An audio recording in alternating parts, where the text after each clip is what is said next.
Okay, so we're going to have a look at sequences and how we can find the nth term of a sequence. So if you're asked to find the nth term, basically it's asking you to find the rule. So the nth term is the same as the rule, and that helps us to find a certain term in the sequence. So it's a bit like the equation that helps us to find any part of the sequence. So when you're doing this, the n is going to be the term that you're looking for. So when n is equal to 1, it's the first term. When n is equal to 2, it's the second term. When n is equal to 3, it's the third term, and so on. So we can find the term that we're looking for by simply finding the n value. So to find the nth term of a sequence, the first thing that we're going to need to do is find what's the difference between each term. So on this one, I'm adding on 2 each time. So I've added on 2. And that tells me that it's positive 2n. So it's in the 2 times table. It goes up in 2s, and therefore it's 2 lots of n. But I might need to adjust that. So I now need to go back and see what term came first when n was 0. So I go back and find the original one before, which was 0. And then I have plus 0, which I can add on. And that is then the final rule for my sequence. So that is the nth term rule, 2n plus 0, which in this case I can simplify to just 2n. So looking at this next one, we're going to do exactly the same thing. So I'm going to find what it is that I'm adding or subtracting each time. So in this case, I'm adding on 3 for every single term. So that tells me that I've got 3n. And then I need to go back and work out what came first. So in this case, it's taking off 3 to find the original term. And therefore, it's positive 1 that I've added on. So positive 1. If this number was a subtraction, so if I was taking off each term, then it would need to be a negative 3 times n, for example. So you need to be careful if there's a subtraction and the sequence is getting smaller. And similarly, if this number here is a negative, then we just change it to a negative on here as well. So sometimes you might be given a question like this. So the nth term of the sequence is given to you. So they're saying that it's 4n plus 5. We need to show that it's true for the first term.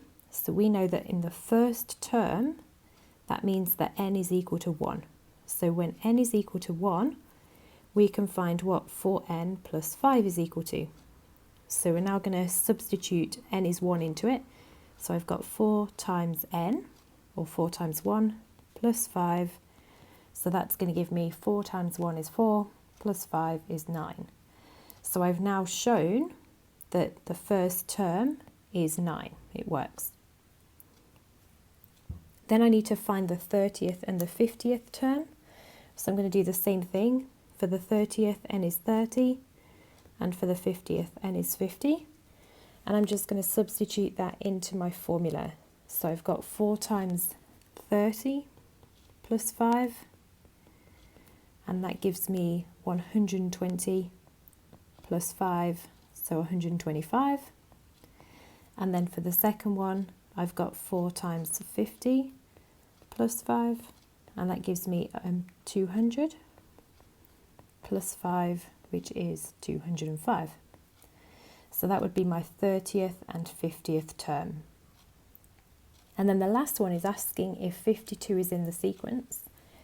So if it was, there's going to be a value of n that when I substitute it into my formula, gives me the term 52.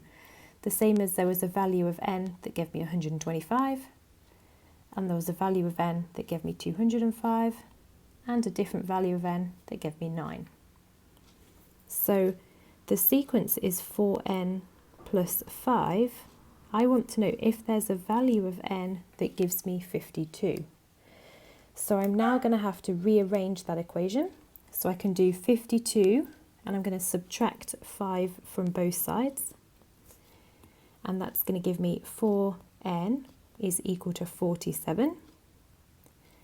and then I can divide by 4. So I'm going to do 47 divided by 4, and that's going to give me my value of n.